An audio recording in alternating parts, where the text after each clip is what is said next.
Hello, welcome to Jason the Millennial. My name is Jason, and I got my boy Norin Radd 89 here.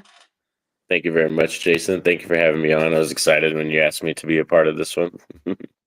Oh yeah, you're definitely one of the first people I thought of when I wanted to do this series. Getting YouTubers that I know and ask questions, get to know them better, and I don't know. I thought it was fun, just get to know people and getting. Oh yeah, interview style, play interviews. Howard Stern.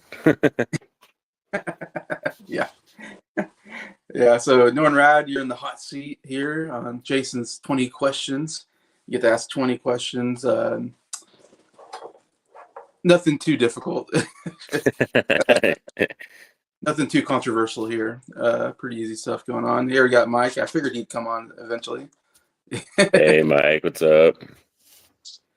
Yeah, two legends in the house. Hey, Lexi. Hey, Twinsy, how you doing? I was going to ask you, what do you think about my wrestling video? Oh yeah, that's cool. Yeah, the wrestling game, that was pretty cool that you created the characters and stuff like that and everything. Yeah, that's one thing I have to show my son actually, because we actually recently bought, I forgot what it was, a Michael Myers game. We got a Michael Myers and an Evil Dead 2 game for the PlayStation 5, but it's like those old side scrollers from like the 80s. Oh, so really? They made it all old school and stuff. But yeah, I haven't bought a WWE game yet. I have to get one. Yeah, so me and you tag teamed. We lost, but we tried. We're called the Rad Burger Tag Team is what I called it. Gave us a little bit of a post-apocalyptic look, and yeah, it had very like a Mad Max theme to it. It was cool. yeah, that was a lot of fun to put together. But yeah, Norin, again, I've had you on this channel, several times already. Recently, we talked about the horror genre. You're on here, and that was a video I wanted to make for actually the first time I met you. Was on Mike's Did You See That Z Talks.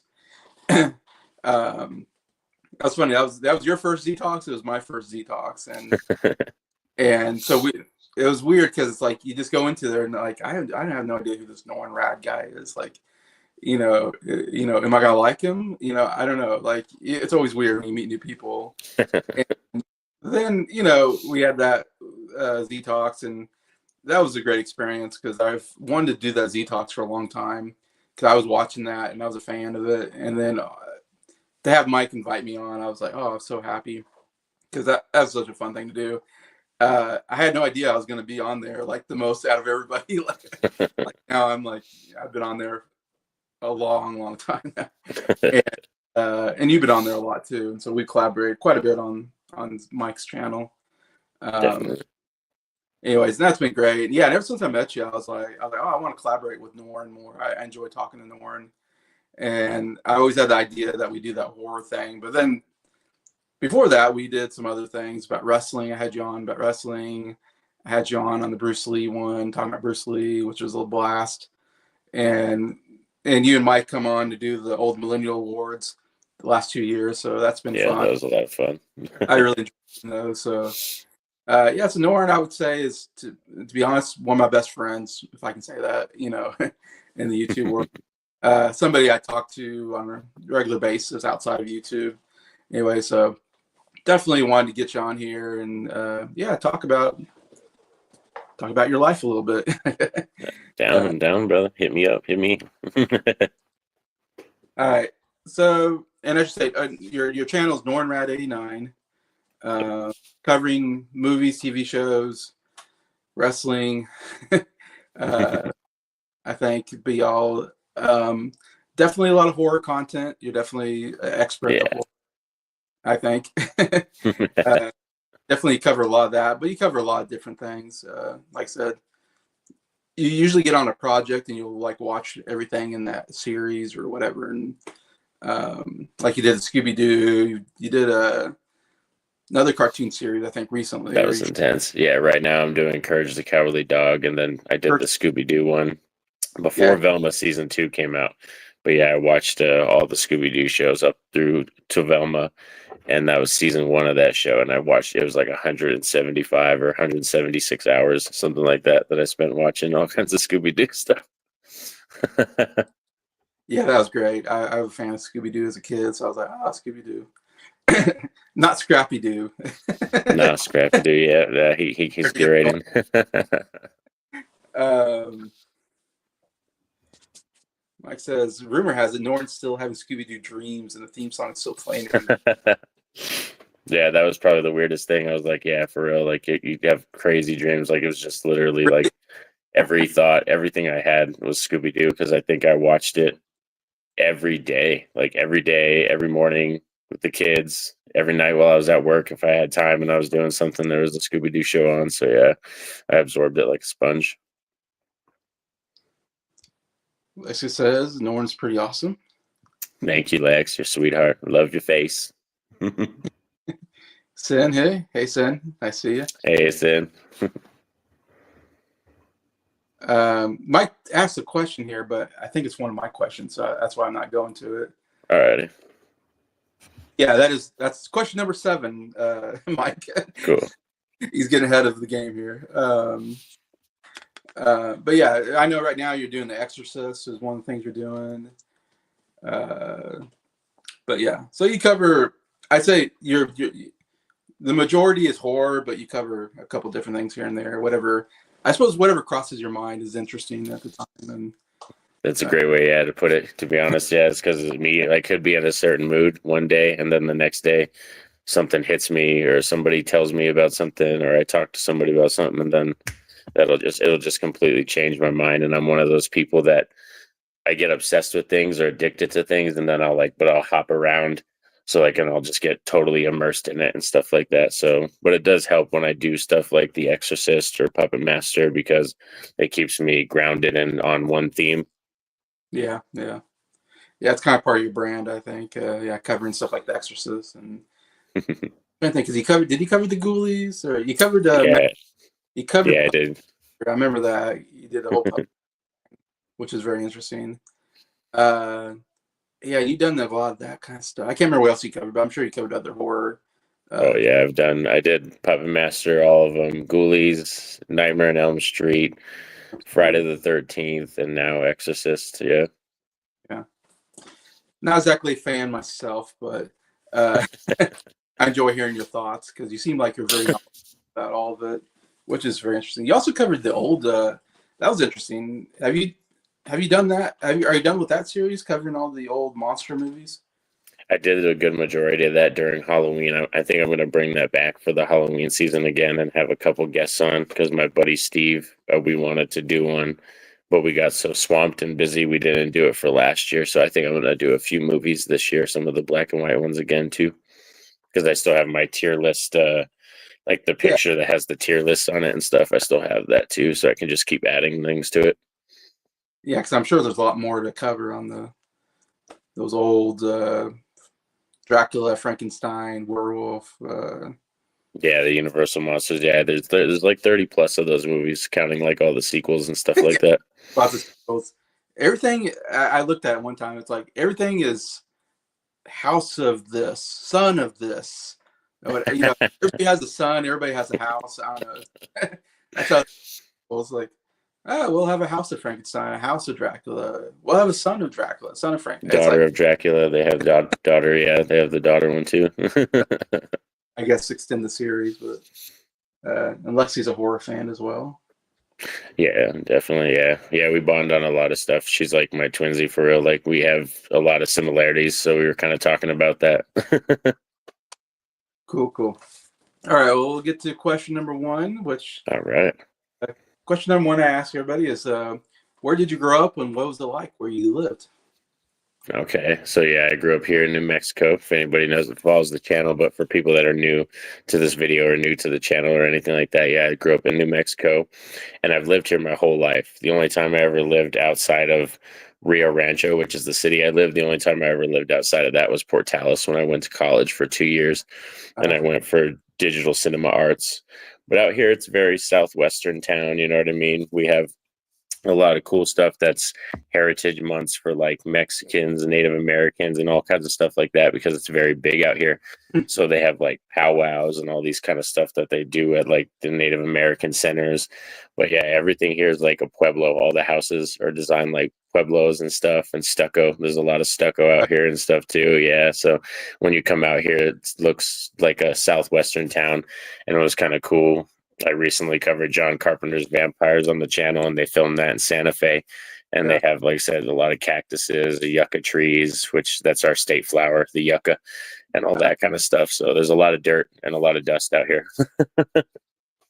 I was gonna say, is it kind of like the Wild West? That's why I picture New Mexico. Is the Yeah, very much like that. Or Desperado. If you've watched Desperado, it's very similar to that. It is.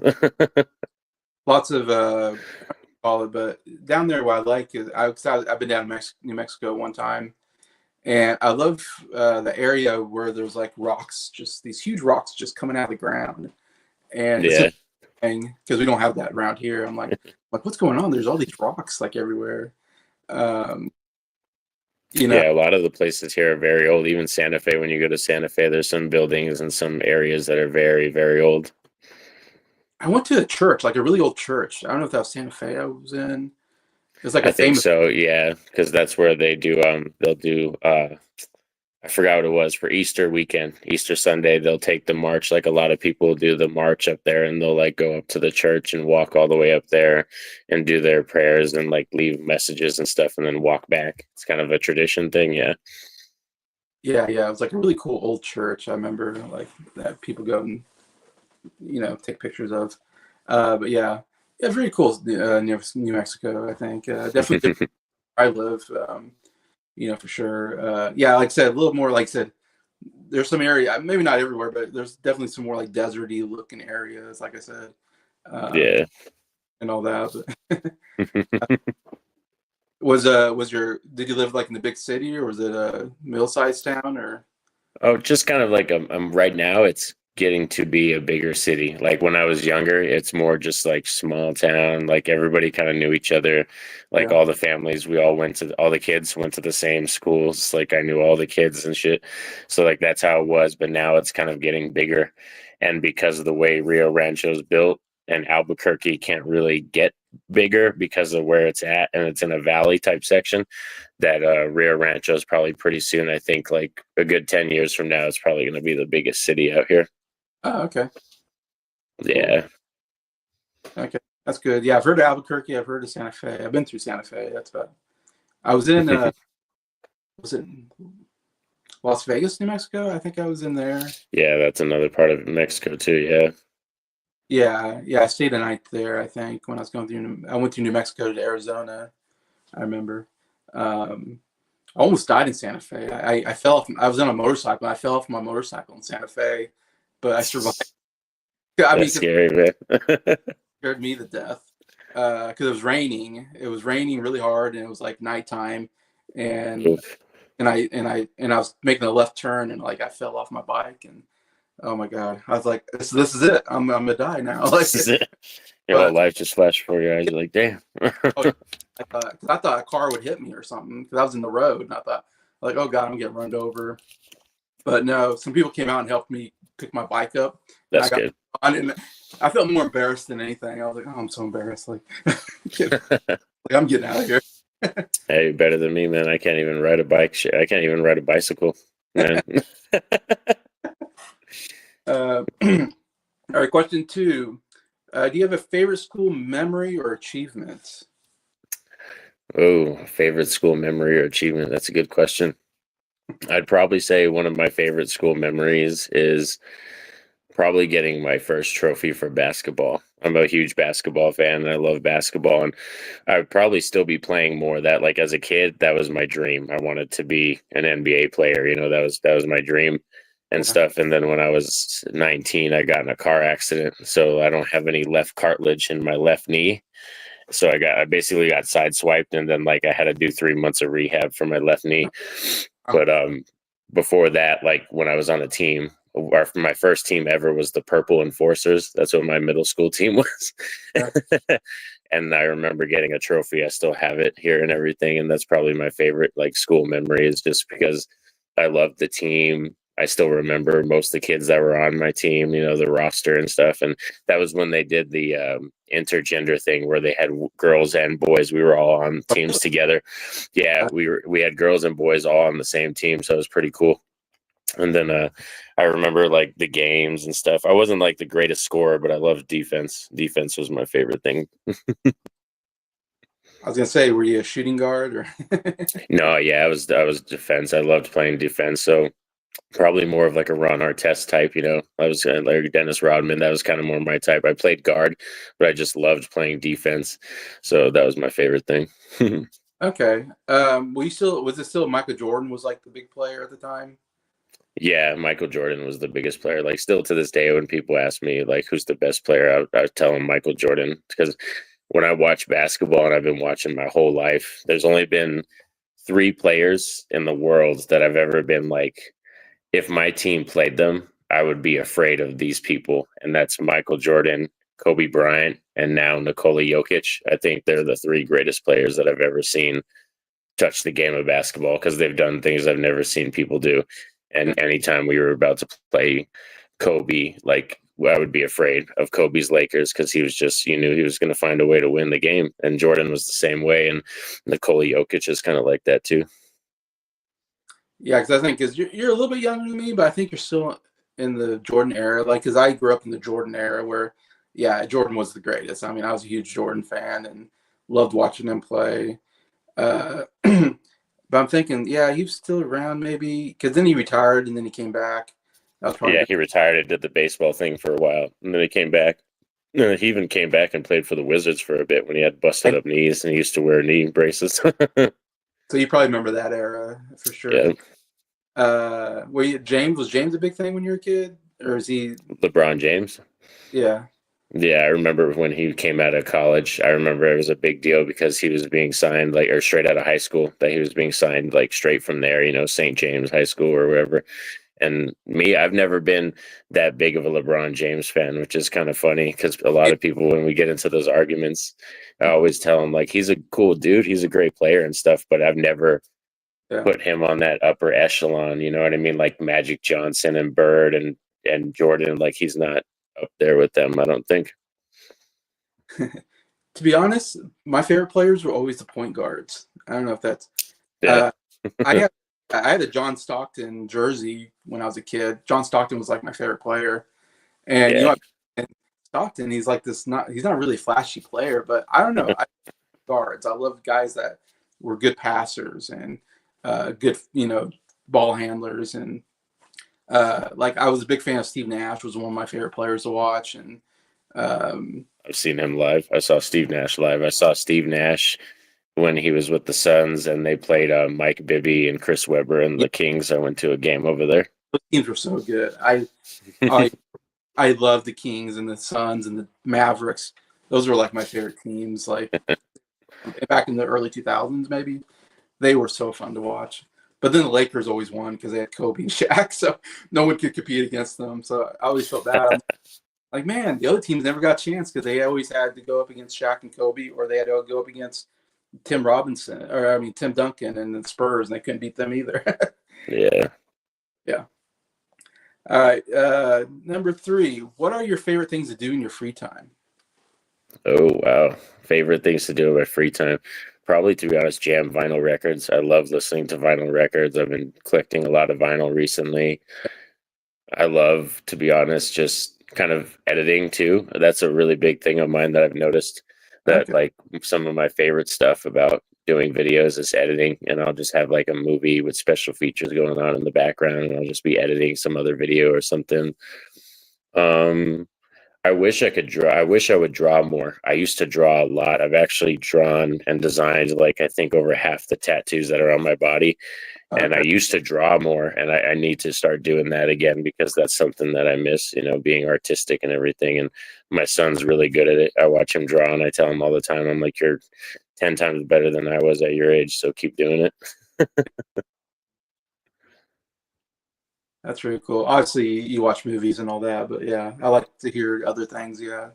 Oh yeah, I watch movies. Yeah, sometimes that does feel almost like homework though. Like it does is a pastime, but sometimes it feels like homework because it's like, oh, I have to watch this one or like the Exorcist videos I just did.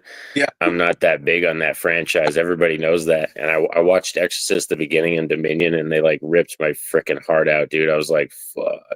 Like I didn't even want to do the reviews or even watch anymore because I was just like, damn, these movies suck. Yeah, the Exorcist 2 review was pretty funny. Uh, Yeah.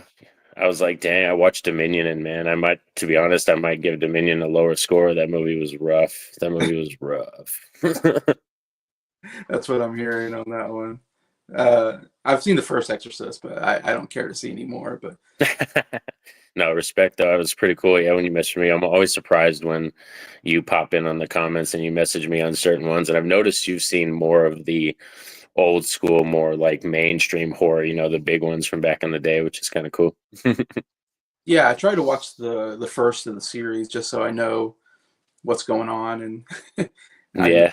I kind of get what the series is about a little bit. But yeah. Um, so question four: Do you remember for you? Do you remember a movie? Sometime in like maybe your childhood, or maybe later, that really got you into the hobby of being like a movie reviewer and all that. Like, was there one movie that you're like, oh man, I love movies. I want to make that a major hobby of mine. Oof, let's see. I wouldn't say maybe one that a reviewer, but more like that was more probably YouTube, like in general, just seeing people on YouTube, like Mike on Did You See That, or Cody from Cody Leach or Planet CHH, or even Ryan and stuff like that, and seeing them do movie reviews that made me want to talk about it.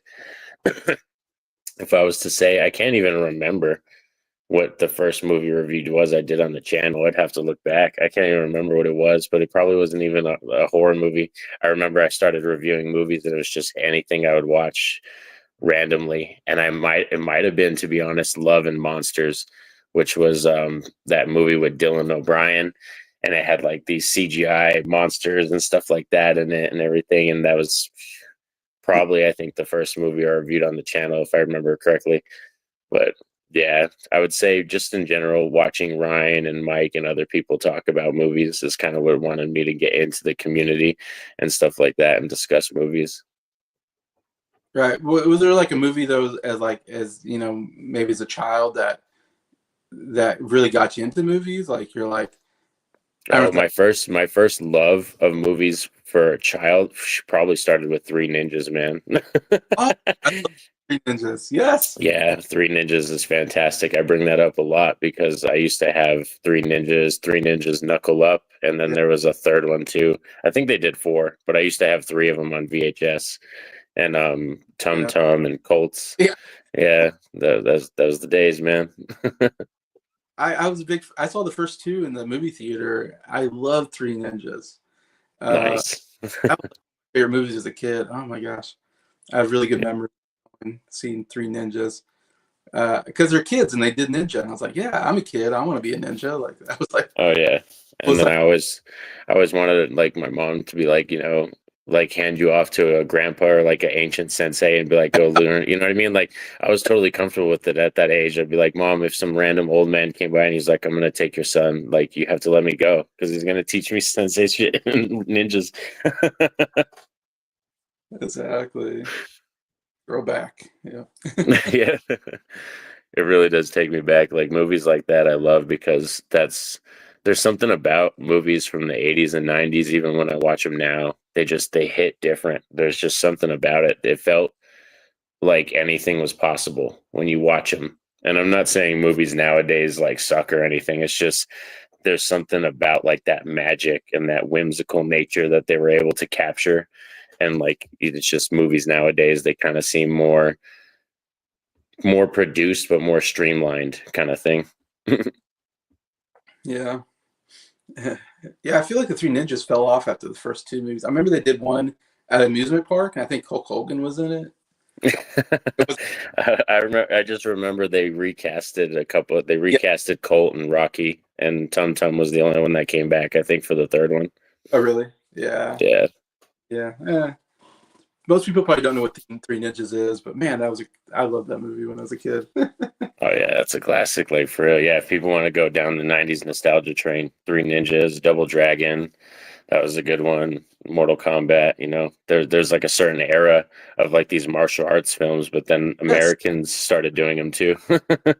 Yeah, another one is Surf Ninjas. I was a huge fan of Surf Ninjas as a Yep. kid. I don't know if you remember. That was another one where they're, yeah. I mean, I always as a kid, I always enjoyed movies about kids. I think because I always thought, like I would watch Home Alone. I think, oh man, I want to be Kevin McAllister and like I would think about how would I booby trap my house, like that kind of stuff was always fun to think about. Oh yeah, I remember doing that too. Yeah, and then my mom was like, "Well, that's like illegal. You can't do that." I was like, "Well, why? Why?" They're like, "Well, because emergency people, if they have to get into your house, they have to get into your house. They can't be hurt." I was like, "They'll see you." I was like, "Oh my god, whatever." Yeah, no, exactly. Let's see. Question 5: Do you have a favorite vacation that you've been on? Oh, probably the one that I recently did. I think it was 2 years ago. Me and my wife, we took all the kids up to Denver to visit my wife's family. She has family up there, and it was before they were moving out to New York, and some people were graduating, and also there's a new baby in the family too, so it was a big event. So we Okay. had aunts and uncles there, and my wife, sisters. It was like a big family event, yeah. And meeting the new baby, that was fun. We went fishing and stuff, so that was probably like a really enjoyable vacation. Plus, I fancy Colorado, Denver Yeah, Nuggets. I always grab my Nuggets gear when I go up there. yeah. Yeah, we went the year right after they won the championship because I remember rocking my championship shirt and my hat and stuff. Yeah, that was great. I was so happy when they won. I was like, oh, I know Norin's gonna be happy. Yeah, that was probably like very few moments, yeah, where I'm like jumping around. I think I did a short video on that where I was like, or I did it for that or the Rams, one of them when they won, and I was like freaking out, crying. Oh, you're yeah. Oh, yeah. Yeah. Yeah. You did this whole thing on Nuggets and you're crying. I'm like, oh man, like he really that was a big deal for you. And I was like, I kind of get it. I mean, I've seen the Chiefs win. It's a blast. Yeah, I think since Jokic has been in the league, I've maybe missed like 2 or 3 games here and there, but I've watched just about every dribble or every pass he's had in the NBA. But yeah, it's always fun when you have that. Like I can only compare it to when the Patrick Mahomes came on the Chiefs, and then it kind of changed everything. You're like, man, I feel so lucky we got somebody like that, and you probably feel that way about Jokic. Like you're like, man, Yeah, I'm hoping they can squeeze one. I think with the team, if they keep Jokic, Porter, Murray, and Gordon together, they can squeeze one more ring out of the core four if they can do it. yeah. And Christian Brown's playing pretty good. My guy from KU. Yeah, he's doing good. Yeah, he was a great replacement for KCP because he's got a better like upside and potential when it comes to scoring. He actually does better in scoring and stuff like that. He's been doing really good this year. And he had one of my favorite dunks where he dunked it over Gobert. Yeah. Yeah, Christian gets mean with that. If you get him, he's number 2 right now in the league in fast break points. Oh my gosh, he just what we call it, poster dunked Gobert, who's like 7 foot tall and is like the defensive player of the year. And Yeah, Gobert that's always the best when you get it on a defensive player of the year. You feel you really get it on it. helped him. I was like, yeah, Christian, you're getting a little too, too excited. But uh, Lexi said she was born in Denver. Nice score. That's awesome. Yeah, I love going up there because it's just the weather. It's in the family, like I said, my wife's family up there, and there's a lot of nice places. It's beautiful.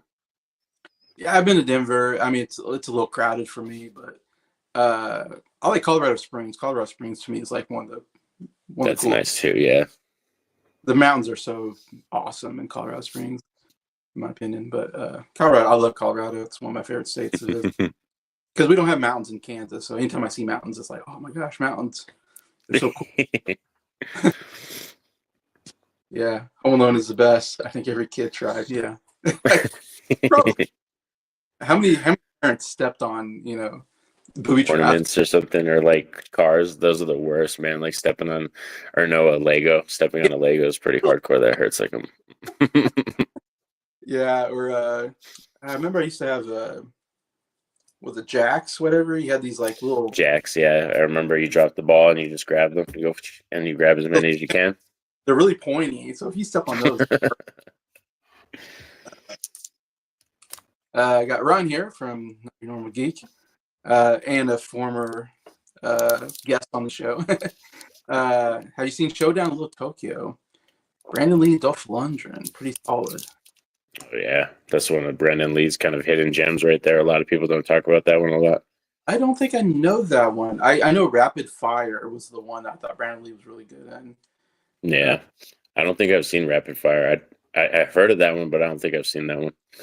That's a good one. I really like Rapid Fire. I thought he was really good at Brandon Lee, and that was like before he did The Crow, anyways. And man, we could have gotten a lot of good movies out of him. I thought he was actually really good. Yeah. Solid actor, I thought. Anyways, all right. Number 6. What do you feel is your greatest talent? Like, is there something you think you're really good at? I don't know if that makes sense. I don't know. It's been coming up recently a lot. Apparently, like my voice is really amazing, and I need to start learning how to sing or something, or use it for voiceover. But no, if I was to pick, the talent, I'm pretty fast at everything. That's why my email handle is Sonic89Flash. That's my email, and I love it because I love speedsters. That's some of my favorite superheroes and stuff like that. And when I learn something, I can learn something very fast, and I can pick it up like that. Oh, okay. So that's probably my favorite thing about myself, or my greatest talent, I would say. And then, like, even like at work, I work as a clerk, graveyard shift at a gas station, and I could run 2 registers, talk to 2 different people in 2 different lines, and get food and grab cigarettes and talk to them all and do it all without having help. So yeah, stuff like that really comes natural to me. Sounds like you're a multitasker then. Yeah, that too. Yeah, that's one thing too, is I love doing that, where it's like I can be doing one thing and then doing like editing and watching movies and special features, or reading a book, but also listening to music at the same time or something. Okay. Very cool. I mean, that is something not everybody can do. So Yeah, so that's why I was like, yeah, that's probably my favorite about me, like as my thing. But yeah, a lot recently, it's kind of funny that it's been coming up. Like, just so many people have been telling me about my voice and stuff. well, yeah, Lexi says your voice. Yeah. Yeah, I was looking up special microphones too, because I use a Rode microphone, but I was trying to figure out other ones that I need that are special condenser microphones, because my voice is so bassy, it's so deep. So do you like yeah. I'm feeling you do. The Flash movie was crap, but I mean, if you found the right movie for the character, it might be. Yeah, I love the TV show though. I really was hooked to the CW TV show. That was good. And Yeah. then the animes, the DC animated movies are really freaking good. I think some of them I've actually gotten very emotional with, because they know how to do their animes right. Okay. Cool. All right. Question 7 was something Mike brought up in the chat. So let me see if I can find it Oh here. yeah. This is my question. We'll have Mike ask it here. What's your dream job? Both what could be a reality and one that may not be a reality. Well, let's see. My dream job that could be a reality, probably writing and directing movies. I've always wanted to be involved in movies and stuff like that. Either writing behind the scenes or directing, either one. I don't really like acting, so I would maybe do it as like just a side character, but I'm not major big on acting. I kind of just want to create movies. And then for a non-reality one, something that would be out of this world. I don't know. I've always, it's not really a job. I guess kind of, yeah, you could make it a job because you could do it, but I've always wanted to learn how to fly like a helicopter or like a plane Oh, really? and stuff, which is actually could be a reality and stuff like that, but it's kind of scary to think about it in the first place. And my wife's deathly afraid of heights and planes, so she's like not all about that life. Put the kibosh on that. Yeah.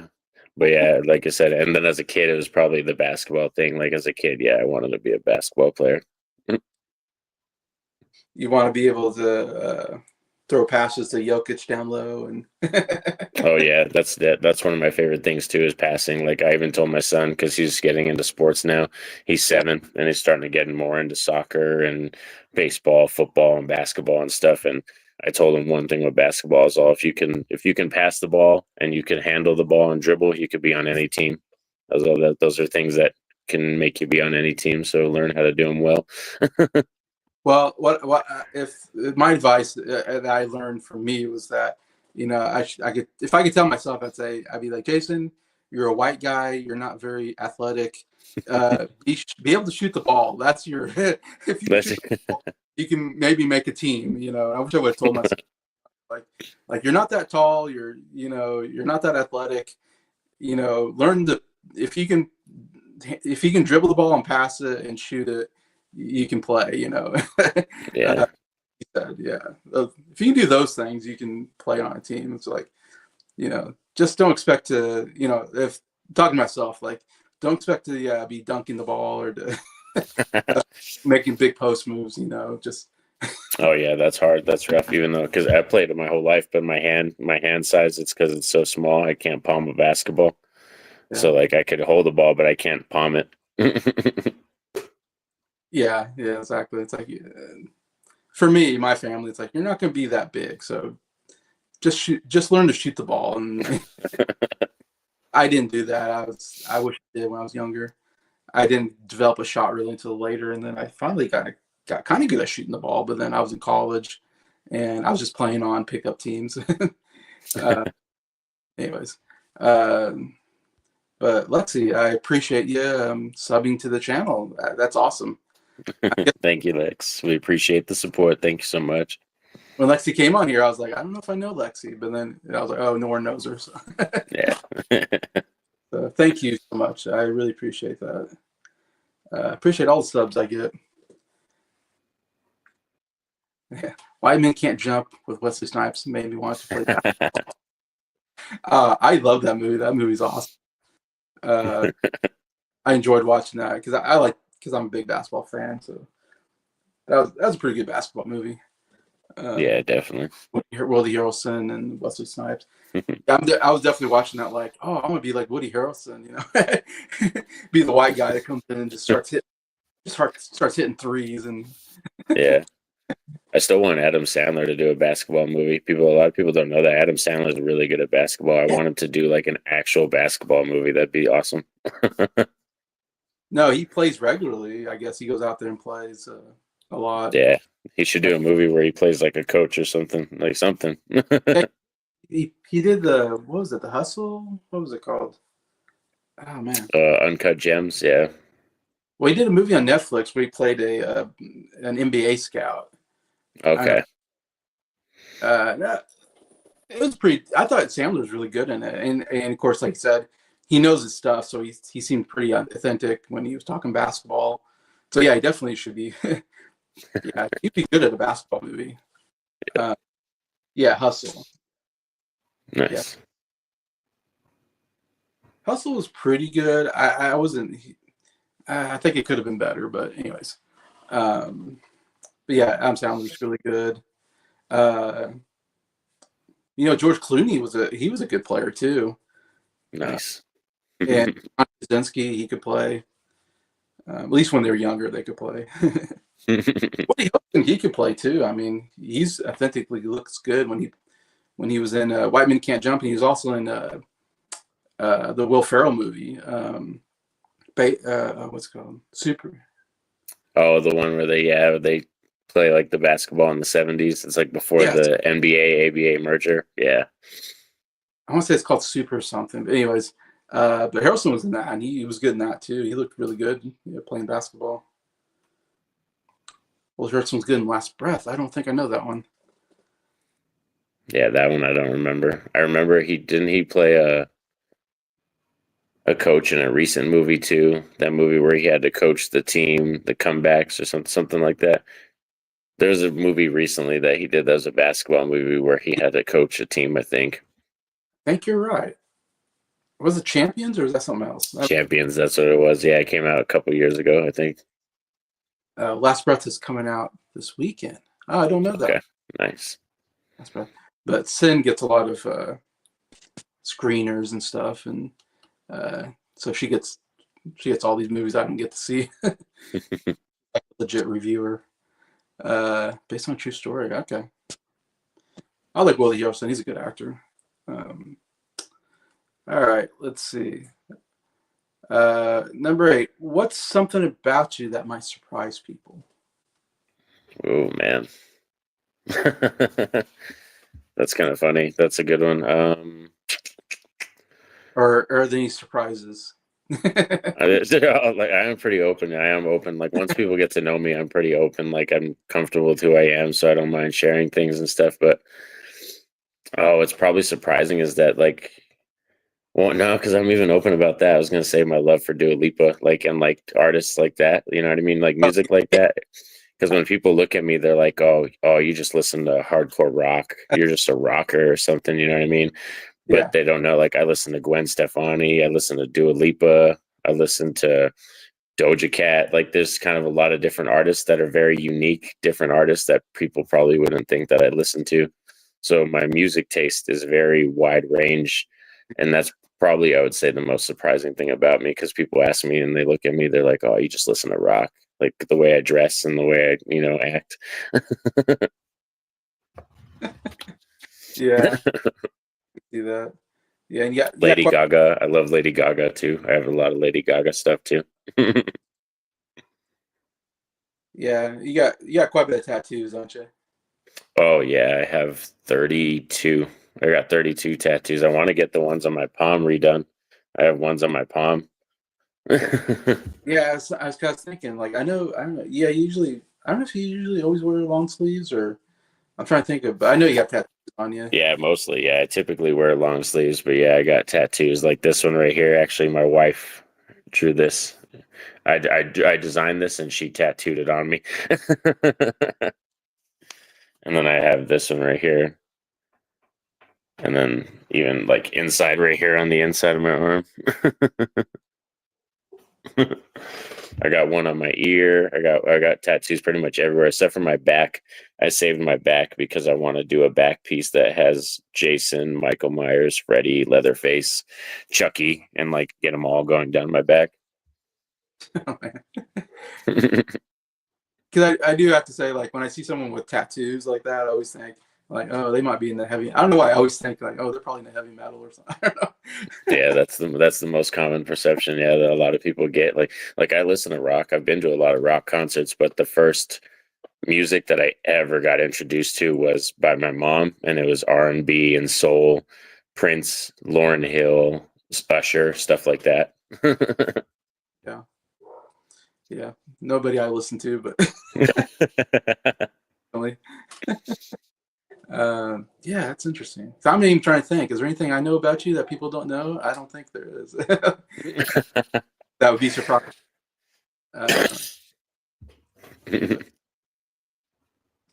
Uh, yeah, yeah. Maybe the music thing would be something. I can see that. Yeah, or like musicals. The fact I like musicals a lot, just because I watch so many horror movies, people might not know that I'm very big on musicals. Hairspray, West Side Story, Grease. Yeah. I have a controversial opinion about that, though. I think Grease 2 is better than the first one. I get into fights with people about that because I like Michelle Pfeiffer better. I like even Oh, the guy, like John Travolta is cool, but I even like the guy's performance better in the second movie, too. It's a more serious movie, it has the motorcycle in it. hot take. Yeah, a lot of people I get into shit with people about that. I love Grease. Grease is one of my favorite musicals. Um, I got my friend Scott from Sound Love Studios. He's a music guy, so of course he mentions "One Last Breath" is a Creed song. Yeah. That takes me back to Creed. That was a big band when we were kids. Yeah, that was a big deal. Yeah, when I was like a teenager, like I liked Creed. They're a big band. So Last Breath was a Regal Mystery Monday film. Okay. Nice. Yeah, I think that's the one. That's where like the kid, they're diving or something, and one of the kids, they're deep diving, and he falls and gets Oh, unattached from the thing, and he goes all the way down, and they're like, and yes. there's like a storm going on up top. Yes. Okay, I remember now. Yeah, I've seen the trailer for that. Yeah, that's Basically a situation that I would just give up on. I'd be like, I'm fucking dead, dude. You can just leave me. I'm not going nowhere. yeah. One of the things you'll never see me do is probably deep sea dive, and that scares the heck out of me. Oh hell no, yeah. If people often ask me that too, they're like, "Oh, would you go into space or go down deep water if you had to?" Like they're like, "You can't live on Earth anymore. You have to live underwater or in space." I'd pick space. I'd Right. rather go up to space. Yeah. Oh man. Yeah, like going underwater and like caves scared me. I know they just I don't like. I'm claustrophobic, so I don't know. Yeah, I like being in closing places and being underwater feels closed. Well, if you're wearing the suit, and I don't know, it just feels like you're closed in. Uh, yeah, yes, now I remember what you're talking about. I was like, Last Breath, what is that? Oh yeah, I do remember. Yeah, that is coming out this next weekend, I think. Or um, I still haven't seen Captain America. I still need to go out and. Yeah, I wanted to go see Captain America, but the weather was so bad lately that I haven't gone out. But now the weather's better, so if I can, maybe I'll go out and see Captain America, the Brave New nice. World. That's the one I need to catch next for me. Let's says Ren, a new goodie I showed you. Yeah, those artists that she showed me. Yeah, those are really good artists. Yeah, that does a different variety of music. So one that can do play like acoustic sounds, like does acoustic guitar, but also does hip hop and also does like serenading, like singing songs too. So it's really cool. Very wide variety. Yes, I've seen. Okay, I do remember now. I know you're talking about. Yeah, I've seen like a video of him. Like he looks like he's like an insane asylum or something like that, and he's playing like acoustic guitar. Yeah.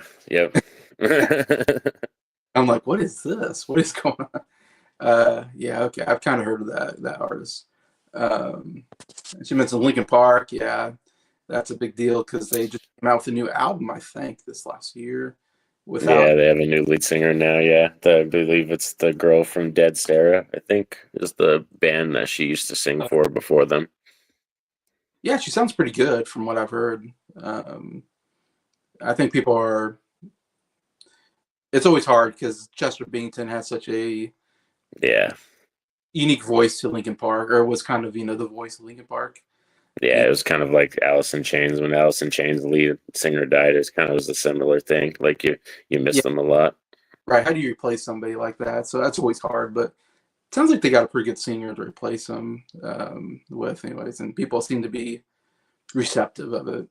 But yeah. Yeah, yeah. I heard like in terms of live, I saw a couple live performances, just people like shooting concerts and stuff, and I thought it looked pretty good and like said sounds and stuff. So the best way to describe Ren is he's wild. Speaking of musicals, you should watch Better Man. I need to watch that one. That's one I want to watch. Haven't Yeah, gone. that's that. I heard that's really good actually. It's quite dark, but so good. I know nothing about Robbie Williams. He's not a thing here in the United States. Uh, he's like a big deal in England, I Yep. guess. But like I've never heard a song from him. Don't know anything about him. Uh, so I guess watch a movie with him played as a monkey. It's interesting. Wouldn't have been my first choice, but I'm hearing good things about it. Uh, here, Ryan's asking WWE or AEW. Yeah, that's a great question. I Right, know right now, currently, I would go AEW right now for me. big AEW guy. Yeah, I've been watching AEW on Max lately, so I'm kind of getting into AEW. Nice. Yeah, they have not all their content yet, but a lot of their first year content is up there, and then all their weekly shows that happen now every week they're on Max streaming. Yeah, it's on Max. I'm like a month behind on the wrestling. I think or something like that. But I've been trying to catch up with what's going on in AEW because yeah, I don't know much about AEW, but I'm a huge WWE fan. I definitely I'm a bigger fan of that show. That's because it has wrestlers I really like, and I've been used to for a long time, Yeah. and growing up with, and all that. But yeah, but good question. That's definitely two big brands right now. Um, all right, number 9. Do you have any major pet peeves? That's a good one actually. Yeah, that one's good. I was talking about to a friend of mine. Like I'm a cool person. I get along with people very easily. I don't like people though. To be honest, I've never been. I've always been one of those people that's like there's so many things that people do that bother me. So Yeah, one thing nowadays that really bothers me that people do is people hear you, but they don't listen to you. So like, and prime example is like, I'll be helping someone at the gas station. I work as a clerk. So think Dante and Randall clerks. Like that's my life. That's my job basically. yeah. So I'm cashing somebody out. And then I'll ask them like, oh, when they come up with all their stuff and I'm like ringing it up and I'm like, anything else? You know what I mean? Because you want to see like, is there anything else I can grab you? Do you need food? Do you need cigarettes? Whatever, blah, blah, blah. They say no. And then literally right after they answer you, they just say, oh, can you grab me this, or this? So that it's like a prime example of like, yeah, people nowadays, like they hear you, but they don't actually listen to you. Well, uh, that's an interesting. And my problem is people looking at their phones, not looking at me when they talk. That's what Oh yeah. I don't know if you get that at all, but that's what annoys me. It's I like, get I get some customers that come in and they just like they're on their headphone, like they're on the headpiece thing yeah, like that, and they'll just be rattling on, and then just you just cash them out, like almost like you're not there. You're just like yes, cashing 'em yeah, I hate it because I'm like, man, I miss that connection with people. I'm like, can we talk? Look at each other and talk like we're out. normal people, but we don't do that. Talking to people and they're just staring at their phones, and I'm like, are you really even listening to me? I don't know. Oh Uh, yeah. And then like for real, like people say just sometimes, man, people say the craziest stuff, the most entitled things, and I'm just like, it's different nowadays, like it really is. And then I feel all old because I'm like, yeah, like I feel like a parent when I say I'm like, yeah, kids nowadays they don't know how it was. Nowadays. uh, I never thought I'd be that person, but I am now as I gotten older. And Yeah, there's weird things that irk me, like slowing down when I have to slow down to teach people things. Like we were just talking about that a little bit, like about training people, like because I yeah, go very naturally fast. I'm like a New Yorker. I talk fast, I move fast. I'm like, you get it, you got it, good. Like we need to move on now, kind of thing. I'll show you twice, and then the third time it's you're all on your own, kind of thing.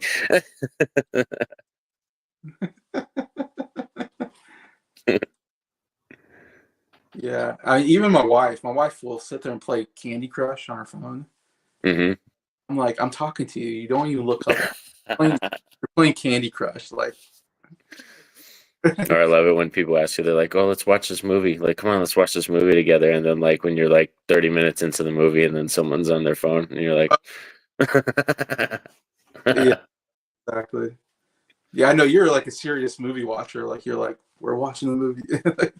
"Yeah, I watch a movie. Yeah, if I start checking my phone or checking the time, or I want to get up and get snacks, that's when I know like the movie's not like holding my interest. I'm like, oh, I can go make a snack. Like this is a commercial break time, perfect right here. Yeah." Lexi agrees. WWE. Rhea Ripley. Yeah, Rhea Ripley's really good.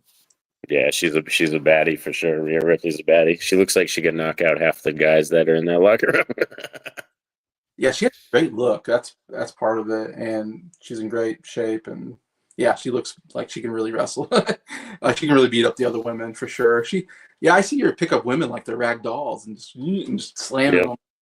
Jeez Louise, like that felt like it was nothing. Like, uh, yeah, it's funny because we did our top 10 favorite women wrestlers a couple years ago. I was maybe the second video we did together, me and you and Mike. And I put Rhea Ripley on there. Like, I think she was maybe towards the end of my top 10, but that was before she came. She wasn't like a big superstar at that time, I don't think. That was before she won the Royal Rumble, yeah. Yeah, that was like right when she emerged as a star. And I put her in my top 10 because I said, I expect big things out of Rhea Ripley. I remember the time I was thinking, I just have a feeling she's going to be a big deal in a couple of years. And so I was like, I'm going to put her in my top 10 because I think she's just scratching the surface. And sure enough, like 2 years later, she's like the biggest wrestler. So I'm like, okay, and I had a good feeling she was going to be really, really good in the future. And she's been fantastic. She's been the best wrestler in the last couple of years, I would say, in the women's. Oh yeah. Yeah, her I would say out of the females it's between her and Tony Storm are probably the most interesting characters right now. Yeah, yeah, I'd agree with that. Because Flair just came back, but I felt like Flair and Becky Lynch have been not as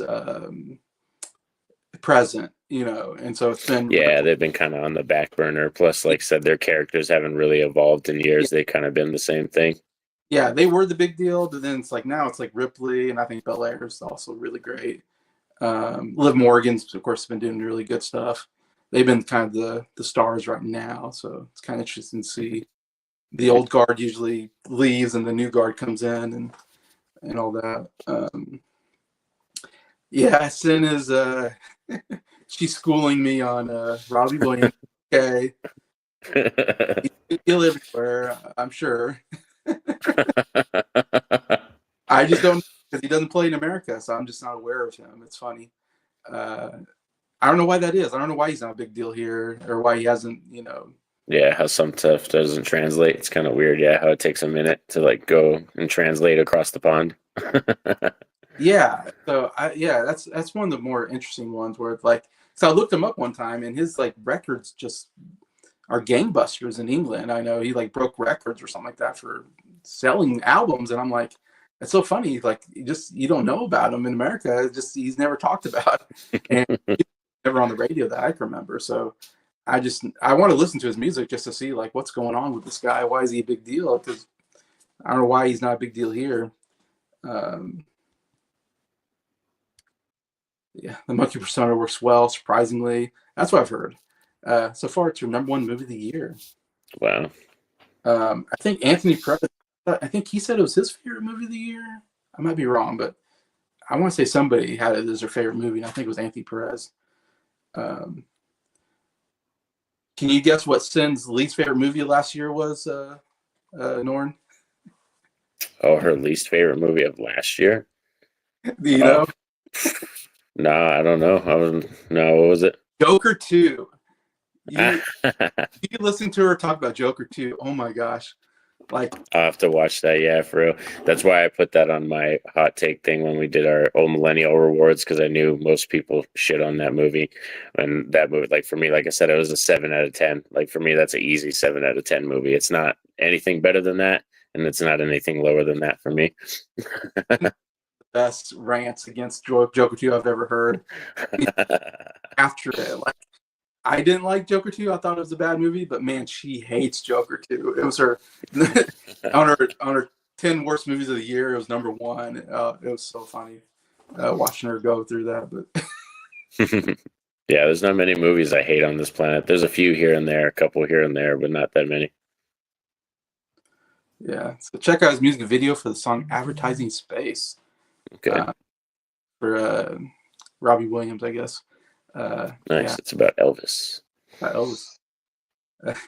And she says Sarah Connor could totally take Ripley. I don't know about that one.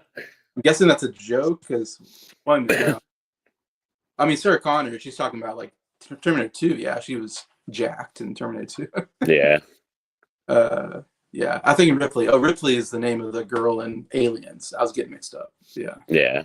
If it was them two, like it would definitely be a rough fight for sure. I don't know. Ripley's a survivalist, man. Ripley's a survivalist, so you better watch out. All right. Question 10. What was your first job?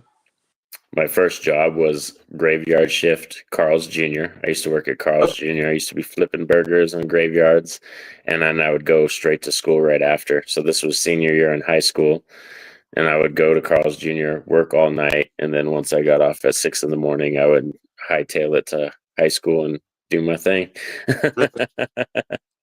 Yeah, that's kind of how I created like the whole, just since I was a kid, I've always been used to that shift. I think I've had 4 different jobs that are all been graveyard shift jobs. So that's just one thing I've been acclimated to my whole life. I'm more of a night owl than a day person. Okay. Does that wear on your? I mean, it wears on my body. I've done night shift for 3.5 years, and I definitely feel tired all the time. Yeah, for me, like the time I feel most tired is probably around like normal dinner time for people. So like 5 p.m., 6 p.m., like that time of the day. That's when I'm the most tired. I'm like, I don't, so I miss dinners a lot. That kind of sucks because I do miss family dinners a lot because usually about that time I'm sleeping and then I get up at like 8:30 or 9 and then go to work at 10. But yeah, I've been acclimated to it my whole life, and probably too since I was a kid because I would stay up all night and watch movies and do movie marathons. So it's probably just something I've been training for my whole life. I'm thinking of like movies where it's like, "Are you ready for this? I've been ready for this my whole life," and that's Norn. I've been training for this, instead of Yeah, training to fight, I've been training for night. yeah, and then even Clerks. When I watched that movie, I'm like this, like the job. I was like, oh, I could do that like my whole life, pretty much, and that's my life basically. Sin didn't know we were talking about wrestlers. Yeah, Rhea Ripley's a wrestler. That's what you're thinking. Yeah, sci-fi movies. Yeah, no, if it was Rhea Ripley, the wrestler, she would destroy them. No offense to Sarah Connor, but she would get destroyed. I I thought Take That would have been pretty big in America. Oh yeah, never heard of it. Yeah. That was a boy. I just found out, recently because of that movie. I heard that, yeah, something about. All right, I did some research on it because I was like, who is Robbie Williams when that movie came out? Monkey, the Better Yeah. Man. Yeah, boy band. Take That. Never heard of Take That. Didn't know that was a thing. That was Yeah, yeah. I saw the trailer and like I had to. I think it was Anthony. It was either Anthony or Mike was the one that told me that it was based off of an actual person. Like I just thought it was a musical movie about a monkey. That's all I thought it was. But Ryan says he was big in America. Okay, I'm not aware of any of it. I just, yeah, yeah. She was mad after watching Joker too.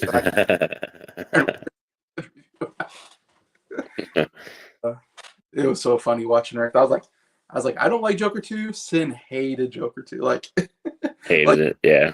more than me. I really did not like that movie.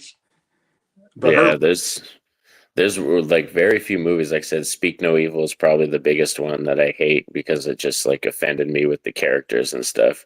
But probably one of my biggest hot takes is probably Green Mile. I think that's boring. I can't stand that movie, and so many people praise that movie. And it's a Stephen King book, and it's done by the same guy who did Shawshank Redemption, like the director. And for me, I'm like, oh my god, the stark difference. Like for me, Shawshank Redemption is like top tier peak cinema, and Green Mile is so boring. I can't stand that movie. interesting. Yeah, it's been a while since I've seen that movie. I really liked Michael Clark Duncan. I thought did a good job. And Yeah, it's John Coffey. Yeah, yeah. And Tom Hanks was great. I think it's the first time I ever saw Sam Rockwell in the movie. He played like the crazy inmate, I think, in it. yeah. And, yeah, I thought so. Anthony loves Better Man. Yeah, Nice. I think that was his favorite movie. Yeah, I need to see that. There's so many movies I need to catch up on. Because I need to see The Brutalist. Like I need to see The Substance.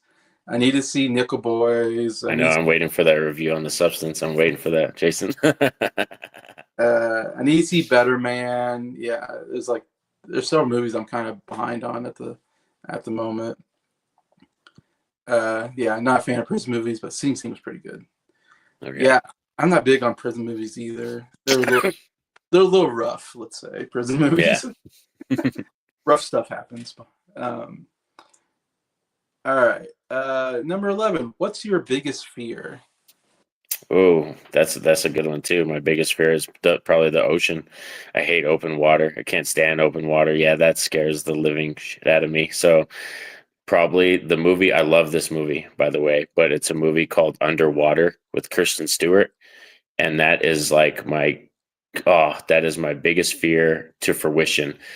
So there are scientists who work on this underwater facility, and then the facility has a crack in one of the halls, and it just starts like caving and collapsing in, and they basically have to get in their suits and walk across the bottom of the floor and get to another part of this other location for the station to go all the way back up and stuff. And yeah, it's the scariest shit I've ever seen in my life, man. Like that, I don't do nothing with the water. I don't like knowing that there's so much stuff down there that we have no idea how big it is or where it came from. I don't love knowing how deep it is. I don't love any of that. Yeah, that, that sounds familiar. Yeah, it's a good movie. Yeah, I highly recommend it because it's horror adjacent, but it's more science fiction. But it's horror adjacent. But I think you could watch it, and it's probably I think Kristen Stewart's best role by far. Okay. Um, Sin thinks you'll have a panic attack on Last Breath. Yeah, that movie. When I saw that when she brought it up, and I was thinking, I was like, I think that's the movie she was thinking of. And then when we talked about it more, I was like, yeah, that's another situation. Like I said, once that thing fell and he was falling, I'd be like, fuck this, dude, I'm dead. You just leave me down here and forget this. That's why I feel like anytime you're like in a movie where like you're in a cave and the cave caves in or whatever. hmm That's my worst nightmare of all time. Like that's You why I should like. watch The Descent. That one would mess you up. That one would screw with you a bit. Is that a horror movie? The Descent is a movie about a group of girls who go cave diving. Yeah, they go cave diving and they end up finding out some crazy stuff. Yeah, some stuff down there. Scary. I don't know what do you want to call it. Yeah. Yeah, it's a horror movie though, but yeah, that one would mess you up because especially if you're claustrophobic. Yeah. Yeah. I kind of remember that movie coming out and people were really big on it. And I saw like a trailer and I'm like, oh god, no. Yeah, that kind of stuff scares me. That's why I stay away from caves. Like I'm like it's like if there's a cave, like I'm not going in that cave. Like You're like, hell no. uh, Yeah, so definitely water for me. Yeah, boats. I don't do boats. I don't do water. I'm like, nah. yeah, that makes sense. Um, yeah, everybody wants to hear my thoughts on Substance. It's funny. They want me to be tortured. That's what like, yeah, torture, watch Substance. I can't wait till it wins. No, I'm just kidding. I think Anora's gonna get it. I think Anora's gonna take it, but it would be really cool if the Substance grabbed it. Yeah, I think Demi Moore is going to win Best Actress, and it Yeah, probably I think they might give her that. Yeah, you're right. and I think it might win Best Makeup is what I'm hearing. Um, Substance, I hear, is pretty good makeup work. Yeah, there's a lot of good practical effects. Yeah, the makeup stuff was cool, and Demi Moore and Margaret Qualley were actually in the suits, like they actually did it, and were in all the makeup and the prosthetics. So it's really cool. Okay. Um, okay, I think that's everything on there. All right, that's a good one. I like that. Uh, let's see. Number 12. What would be a perfect day for you if you could plan out your perfect day? Ooh, probably wake up and then have my coffee. I love my coffee, so hazelnut coffee in the morning, breakfast because that's actually my favorite meal of the day is breakfast. So like eggs, bacon, bacon grilled cheese, something like that. I'd probably be making for breakfast in the morning, and then usually I'd transition probably into like watching sports news. I'd watch like First Take, or I'd watch like catching up on sports stuff and everything, and then probably just start watching movies. And then if I cooked lunch or dinner, it would definitely be like probably like something like burgers or like a French dip or something like that sandwich. I'd probably be making something like that, enjoying movies, hanging out, and then kids get home from school, hang out with the wifey, and make dinner, stuff like that. Those are my perfect days, man. I love simple things. I'm not big on like I don't need extravagant, stuff going on. Like I'm very simple. You like staying home with the family kind of stuff, or Yeah, I'm a homebody. Yeah, that's for sure. My wife's more I have to live on the edge because of my wife sometimes because she's more of the spontaneous one. You know what I mean? She's the one that gets me to do more things. I'm definitely more of the homebody. I'm like, yeah. I get that totally.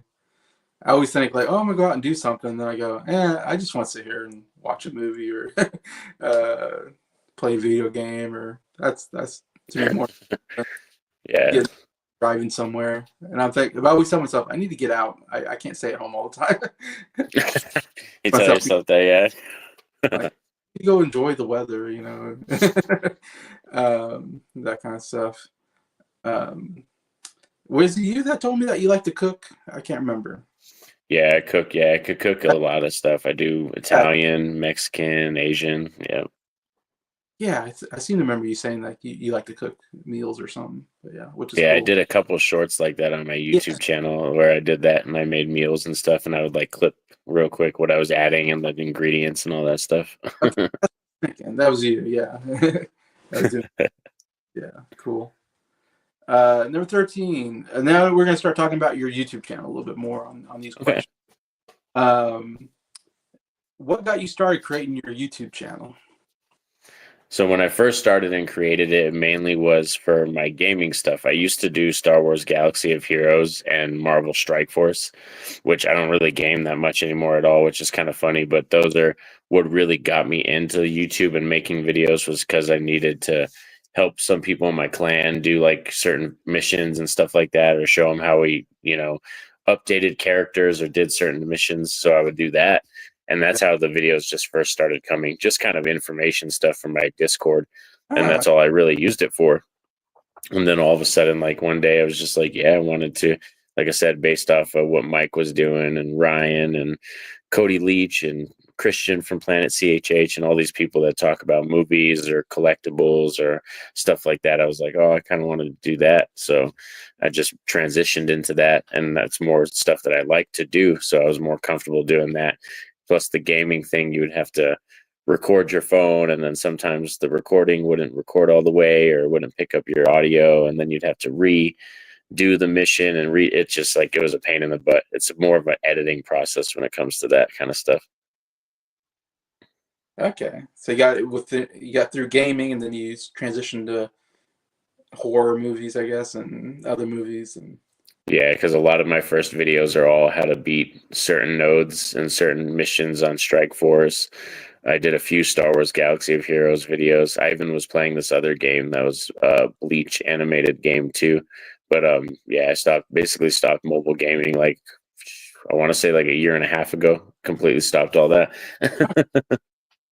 because I want to say your channel started growing quite a bit in the last year or two. Yeah, Uh, I think that mainly was because of connecting with Mike and Voices from the Mausoleum and doing collab videos and stuff, and just having other avenues where people could find your channel and discover you and stuff.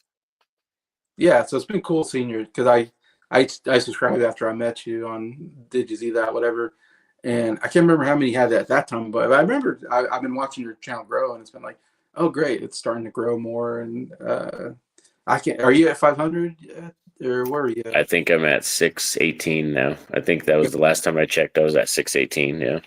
So yeah, so are you thinking about getting to like 1,000, or do you have that kind of thoughts? Sometimes I think about it, but not that much, to be honest. Yeah, I don't. I'm at that point now where I don't think about the sub count as much. It's more like what do I want to do, and like how much passion I put into different projects and different things, collabing with people. I have way more fun doing that. Oh yeah, And so to be honest, I rarely ever think about the sub count, because I'm always thinking about like, oh, what's the next collaboration or what's the next project. Even my Forgotten Final Girls one, that project, I even told people I don't care if it only gets like 10 views or 8 views. Like I'm still going to do that one because that's something I'm passionate about and I wanted to talk about it. yeah, that's so cool. I hope you keep growing, keep getting there to the 1,000. Oh yeah, that would be cool. Yeah, because then I think that's when, yeah, you can what is it, become part of the YouTube partner program or whatever. Yeah, exactly. Yeah, nice to get there. You can start doing merch like Mike does, or Yeah, and Ryan, real talk with Ryan. He's getting yeah, his own merch stuff now. yeah. He just now started doing merch on his, which is really cool. Um, let's see. So for question 14. So what was your vision? I guess maybe you might have answered this already. I'm thinking about it. But the question is like, what was your vision for the channel, and how has that changed over time, or has it changed? I guess you kind of talked about that already, but Yeah, I guess well, it kind of has changed because like at first it was, like I said, a gaming thing, and I thought it was going to be like, like Twitch streaming, gaming, doing YouTube, like that was going to kind of be the thing. And then yeah, like as time went on, I visioned and transitioned more into movie reviews and interviews and collaborations and stuff like that. And I'm more excited now where it's at, because even with we have a horror convention that's coming to New Mexico in September, and Art the Clown is going to be there, and a bunch of other people. And like every day, I'm getting news. They're doing a zombie pinup competition and stuff. So I'm going to try to hopefully go there and shoot some footage and maybe get interviews and everything. So it's going to be a lot of fun, and it's kind of cool because it's like your foot in the door. Oh, that'd be great. Yeah, that's pretty cool. That's a cool thing about starting YouTube, I think, is like at least for me, it's like you kind of have an idea in your head of like what you think it's going to be, but then, as you go on, you kind of start thinking of new things you want to do with the channel and Yeah. different avenues you want to go to and stuff like that. It's kind of interesting about YouTube. I have a feeling nobody who starts YouTube probably their channel stays the same the whole time. They probably have to change things up from time to time just to, you know. Oh yeah, yeah. If you're on here any amount of time, I've noticed, yeah, you do have to kind of sometimes change your format or your look, or you get better production or stuff like that. Yeah, I've noticed. exactly. And since it says 100% agree, do what you love. That's what I say. The big thing on YouTube is have fun at what you're doing. If you're having fun doing what you're doing, then Yeah. don't worry about the other stuff. But yeah, if it's something you truly enjoy, you can stick it out better than those you just do it for the review. Yeah, exactly. Or the revenue. Yeah, for the money. Yeah, right. Because I don't do it for any money. I just do it because I always say, like, if I didn't have YouTube, I'd be doing it anyways. I'd just be doing it, to my friends or something, talking about movies and stuff, Yeah. or music or whatever. But so it's like, that's why I don't get too bogged down by, the views and the sub counts, it's just like, I just go, I'd be doing this anyways. It's fun doing it on YouTube and seeing if anybody cares about what I say. Like it's one of those things like, and if people do, I'm like, oh wow, that's so cool that someone, thought I said something cool and and whatever. All right, question 15. Do you have a favorite episode or series that you've done on your channel? Oh wow. I'd probably say, to be honest, my favorite series that I'm most proud of is probably the Scooby Doo thing. Yeah, just because it Yeah. did take a lot. Like people, like for real. Like I even got crap from my family and everybody because they're like, you like ignored us for like months. Like for real. Like all I did was absorb Scooby Doo stuff. I mean, I still like was here for dinners and took care of the family, but like I'd be sitting down watching Scooby Doo. I'd have Scooby Doo on my phone. I'd be like, it was just all about that and stuff, which is kind of funny. I probably should get a Scooby Doo tattoo. That's probably the next tattoo I should get, huh? Oh my gosh. Get the mystery machine just driving across like my arm or something.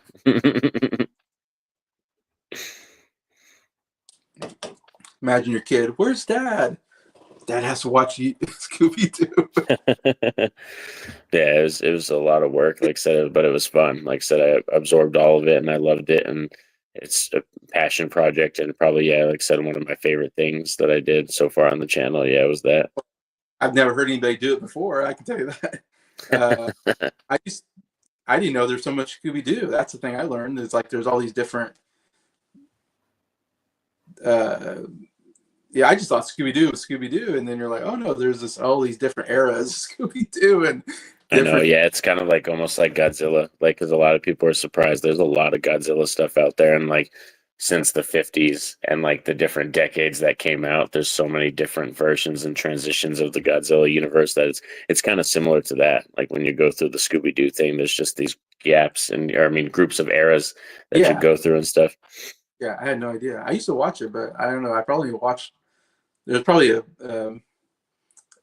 there's probably an era that most people watch, and that's probably what I watched. I'm guessing, but Yeah, I remember you a going through. lot. Yeah, a lot of the 90s was the rerun era. So like when if you were kids and we were watching stuff in the 90s, they were showing, yeah, reruns for a pup named Scooby Doo, and the Scooby Doo Where Are You and all that stuff and everything. And then the Scrappy Doo one, those ones were more rare. Those ones are kind of more rare to find and stuff like that. But all of that you can kind of stream on Tubi now if you want to watch them. Okay. Yeah, my big thing was when I was a kid, I had a VHS tape of Batman meets Scooby Doo, and that was like my favorite thing. It was like I'd watch Scooby Doo meet Batman. Nice. because Scooby Doo would always meet somebody. Like Scooby Doo meets the Harlem Globetrotters or something. I don't know. Oh And, yeah, they even did a WWE movie. There's yeah, they one with did. Triple H and John Cena. Yeah, they did WWE one too. Yeah, they'll meet somebody famous and doing a collab series or something. Um, yeah, that's really cool. Did that get a lot of views for you, or? Yeah, I would say like I would say on average it'd probably be like 200 to 300 a video, but definitely the ranking ones always get the most views. Awesome. That's great. Yeah, that'd be great views for me. I got a ton of views. That's awesome. Um,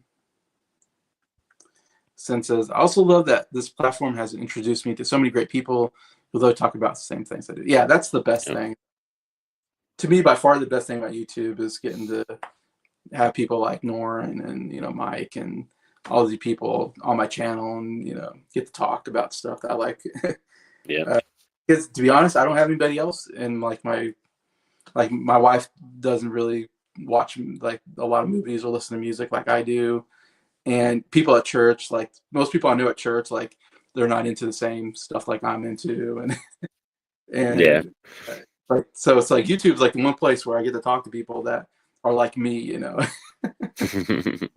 because if you talk to a friend who's not like watching or is not into the movies as much as you, and you start talking about movies, they have no idea what you're talking about. And you're like, man, like It's like they're like half you're like kind of wasting your breath almost. You're like, yeah, eh. exactly.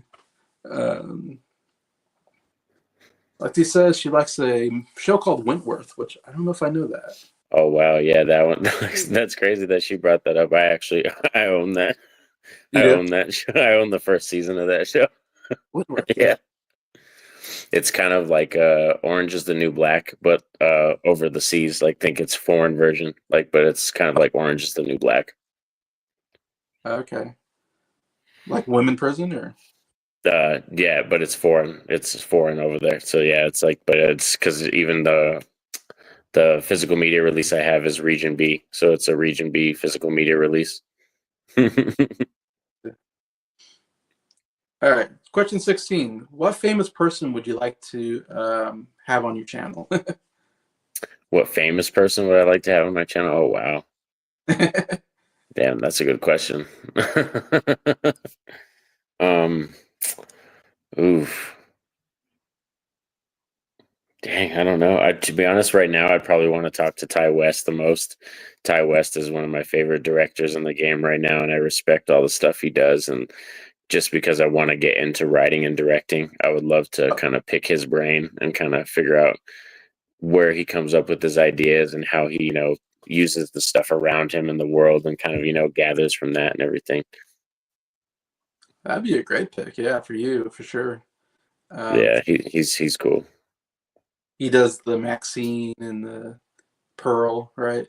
Yeah, he recently did Maxine, X, and Pearl, which is probably one of the best horror trilogies we have, and I'm just so excited to see what he does next because he's one of those directors that everything he touches, I pretty much enjoy it. I even like The Roost, which is kind of a low budget early film that he did right out of college, and it's got horrible special effects, but even that film, you can see like the way he creates a story and the way he's able to visually tell a story, through camera work, even though it's such a low budget film. Yeah, that's cool. And yeah, you'd have good questions to ask him too, because I'm sure, because you have such a big fan. I wouldn't. Mm. It's like if I had him on, I'd be like, I don't know what to say. I thought you might say Joachim Jokic, but then I thought I don't know how good of an interview he'd be because he'd have thick accent and Oh yeah, Jokic. I wouldn't even be an interview. It'd just be the whole time I would just be praising him and kissing his feet and stuff like that. He's great. Like I tell people all the time, yeah, because a lot of people who don't understand basketball and like don't watch it all the time, I'm like, yeah, he's done things I've never seen people do. So that's why I'm like, he's clearly right now the greatest player of our era. Oh, he's definitely one of the best, yeah, I've ever seen. Yeah, I mean, 3 NBA MVPs, that's incredible. Yeah. You don't see that ever. I mean, except for like the top tier NBA players. which is so crazy because he doesn't. He's like to him and like Luka Doncic. I look at them; they don't look like NBA guys to me. They look like slow white guys that Yeah, they look kind of awkward even when they're doing things. It doesn't look smooth and stuff. Yeah. yeah, with anything. But then you watch him play, and it's like holy cow! Like the way he passes the ball, the way he handles it, and shoots the ball at times. He has the weird. I just just the other day, it's like I watched this. I'm subscribed to the NBA YouTube channel or whatever. Hmm. They put out a lot of good stuff on there, and they put out Jokic's 30 best plays, and I watched that like a couple days ago. Has 30 top plays for Jokic, whatever. Jokim, I don't know if I'm saying his name right. The Joker, Jokic. Yeah, Jokic. Yeah, Nikola Jokic. Yeah. That's Nikola Jokic. Yeah, and he does this weird thing where he like puts the ball way back here. He swishes it. I'm like, and yeah, it's basically unguardable. Yeah, because he did that over Anthony Davis in the playoffs when he sent the Lakers home, and he did it to Anthony, and Anthony's face, like it looked like he ripped his soul out. He was like, that was in there. That was my that was the one. Yeah, that was my because it was like he hit. I think he hit the shot like the last second or something like that, and like yep. and Davis is like in his face, and Davis is like 7 foot tall, and he's a great defender, and Jokic just goes. Davis just stares at him like. Yeah, he just looks at him like just so pissed because they're like he was like 35 feet out. He wasn't even that close. He was pretty far away. He's like, "Are you kidding me?" And Jokic goes, "Yeah," or something like that. Like he's like, "I don't know either. Like I can't explain it." Just yeah. Anyways, but yeah, Jokic's great. Number 17. Who would you like to play you in your own biopic? Oh man. Oh, that's a good one too. I'd probably go. Let's see, just to piss Mike off, we'd go Timothy Chalamet. No, I'm just joking. No, he'd be like, "Damn it, I can't watch this anymore." No, I'm just joking. No, I'd probably go. I always thought this because he's a great actor, and he's about my age actually. So he'd be playing like modern me, but even like as like any age that I was, he was around my age. Joseph Gordon-Levitt. Oh, I think he's a great actor, and he's very close to my age, so I would pick him probably. oh yeah, I like Joseph Gordon-Levitt. He's great. Yeah, he's ever since I saw him in Third Rock from the Sun, like he's been one of those gems. He's always good in everything he's in. Yeah, I first saw him in Angels in the Outfield back in the day. Nice. Yeah, I never thought he'd be like this great actor. He was just a kid actor at the time. Yeah, and they did Third Rock from the Sun, and then 500 Days of Summer. That's one of my favorite movies. And that's when I was like, oh, I really like Joseph Gordon-Levitt. He's so good in that. Yeah, he does cool roles. I like him because he picks roles that are unique. He's got a wide range. He even directed a movie. It wasn't that big, like it didn't get critically acclaimed at box office or anything, but he did a movie called Don John with Scarlett Johansson. That was hilarious. I thought that movie was funny. I didn't see it, but I remember that coming out. Yeah. Yeah. That thing. Yeah. I liked him in Chicago with the Chicago 7. I thought that was pretty good. I think so. Yeah. Yeah, I think He was in a movie called Brick. He did a movie called Brick, which I think was Ryan Johnson's first movie, I think. Johnson, yeah. Yeah, that was an earlier film for him.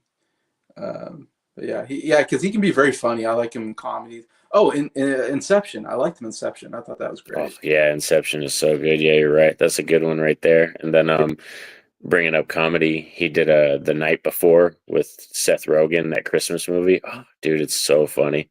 Okay. Oh, yes. Okay. Yes. I think. Yeah, it has Anthony Mackie, Joseph Gordon-Levitt, and Seth Rogen. Okay. Yeah, I remember that. That was within the last 5 years, probably. I don't know. That came out. He's in stuff all the time. I always watch something. I'm like, oh, I didn't know he's in it. Oh, Joseph Gordon-Levitt's here. Yeah. Oh, he was in what's it? It was a Eddie Murphy movie that came out on Netflix. He was in that. Axel AF, whatever. Oh, one of the new ones, the new Axel movie. Okay. Yeah, he appeared in that. I was like, oh, there's Joseph Gordon-Levitt. It was weird because he's always had a young face, and now and then he puts a beard on it, and it's like Oh, I guess he's getting older now. It's weird. Yeah. Uh, like you said, he was in Halloween H2O. I didn't know that.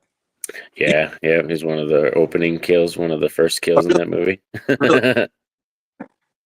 Yeah, I remember Halloween H2O. Yeah, because Jamie Lee Curtis came back for that. Yep, that was the first one. Yeah, she came back 20 years later. 20 years later, yeah. And Lex says, "Of course you're twinsy, so you like Wentworth." Yeah. um, all right, we're getting towards the end here. Number 18. What do you feel has been your proudest moment in your life? Oh wow, it's probably, to be honest, proudest moment is just being a father and being a family man. Man, it's like it's simultaneously the coolest thing and the scariest thing. It's so weird to describe to people because you're like it's the coolest thing because you couldn't believe that you could actually like father or make children and bring them onto this earth. Like you can't comprehend that, and then it actually happens and it's so great. It's such a monumental moment, dude. But then, like I said, it's also simultaneously the scariest thing in the world because now I'm responsible for three children. Yeah, and I'm like, they have to go out and drive one day. They have to go out and get jobs, and you're like, they're gonna date people, and it's just like, damn, like all those things scare the living crap out of me. But I love being a father and being a parent and stuff, and so yeah, that's probably the coolest, most proudest thing I've ever done in my life. Yeah, I know you mentioned that you when your kids start dating, and I was like, Yep. what, you're in that phase of life already? I didn't think you were that old, but I was like, now you got kids. Yeah, I did have my kids kind of young. Like I said, I had my first daughter, when I was 20 going into 21, you know what I mean? So I was young. I started young, Yeah, but I like it too because I get to experience more, you know what I mean? I didn't want to be older and have kids because then as they get older, you're getting older. I didn't want to be like 50 and have middle schoolers, you know what I mean? Kind of thing. very true. We have Robert De Niro just had a kid. God, and man, Wow, that dude had a kid. Robert De Niro had one recently. He has like a 6-year-old kid, and he's it's in his 70. 80s, 70s. Yeah, Yeah, that's insane. It's never too late. yeah, Um, that's true. Yeah, for guys, anyways. Girls, it's a different story, I guess. But yeah, was that something you always thought about growing up, or was that uh, I want to say like when that? I got to middle school is when I decided I wanted a family. Okay, I would say probably like around the age of like 14 is okay, probably when I decided I was like, I want to be like a family man. I want to be married. I want to have a family. Before that, I just want to watch movies and, wrestle and play basketball and stuff like that. okay. That's cool. Yeah, because sometimes some people, yeah, they grow up and they're like, oh, I'm never getting married or having kids, or and then sometimes it just happens because accidents Oh happen. yeah. Well, like, and then dating, man, dating sucks. Like for real, like after experiencing dating for a short period of my life, I was just like, well, I don't want to do this shit. Like, I'd rather just settle down. I'd rather just like, Yeah, you know. yeah, I agree. I hate dating. Sucks. Yeah. Yeah. Um, Sin agrees. She says, being a parent is equal part terrifying and joyous. Yeah. It's such a weird feeling, but it's great at the same time. In fact, I think you posted a meme just recently about. Yeah, that was me and my daughter. Yeah, my daughter, because oh, dude, my daughter's just like me. But yeah, it was the meme. I It's was like, Bane. It's that meme where it's Bane, and it has behind him. It's all me fed up with my daughter's attitude, and then it has the picture of the guy that they did the mocap for to be Batman, and he's like my daughter with the same effed up attitude. yeah, I saw that and I was like, oh no, something's going on in Norton's house. Yeah, yeah. It's often like now because my daughters are in high school. It's often the attitude era now, man. uh, I can't. Yeah, teenage girls are like the worst. I don't know. That's my opinion. They're just so much drama. Uh, I don't have any kids, but I used to be a youth group leader, Okay. yeah, a little way back, And I just remember teenage girls always crying and like, oh my god, like what's going on? Yeah, This, like, yeah, this, there's always something going on. Yeah, like they're telling me stuff at school, or there's always something with a friend, or someone's doing this, or someone's saying that, and I'm like, damn, dude, I'm like, you guys are way too young to be stressing out about so much shit. Like for real, like me, I was like, I wasn't thinking about nothing. I was thinking about what snacks I was gonna eat and what movie I was watching, and probably falling asleep in my clothes and my pants, not even giving two shits. I was gonna say, yeah, being around guys is easy. Like there's no crying, no drama. It's just yeah, just having fun. Girls, it's just like, oh my god. Yeah, it depends. I've met some guys though sometimes that can get very attached and be weird, like you know what I mean, and be like all, emotional about certain things. And like even me, like cause like I even talk to it often when my friends or my wife, I'm like, I'm gonna be the one that takes it the hardest, I think, when the kids want to leave, like when they want to move and they want to leave. I think I'm gonna be the one that takes it the hardest. Yeah. Yeah, yeah. Well, I suppose it's you. So, yeah, because you have sons and daughters or whatever. So it's Yeah, I obviously have two daughters, one son, yeah. different with the girls. The guys, the dads, of course, very protective over usually the daughters, and so it's a little different, right? Yeah. Something Yeah, like my that. son and me are very close. Like me and my son are very close, but because I'm the only other male in the house, I think we butt heads a lot. Like, cause it's like, oh, like who is the alpha male, like kind of thing. You know what I mean? Like often my son will try to challenge me on certain things. He just talk back to me or attitude, and I'm like, I have to put him in check sometimes. Yeah, exactly. Oh my gosh, I just now picturing like Lion King. Is that a challenge? And like, Yeah. Yeah, he'll straight because he wants to be a wrestler too. So he tells me that often. So yeah, there'll be times when I'm sitting on the couch and he'll just randomly come up and try to crossbody me like out of nowhere. He'll just like and like or drop kick me in the back. I'm like oh when no, I'm 37, like that shit messes me up. you're like I'm too old for that. You gotta be careful, man. Oh man. Oh, you're 37. Okay, so you're not that much younger than me. I don't know why I was thinking you're younger.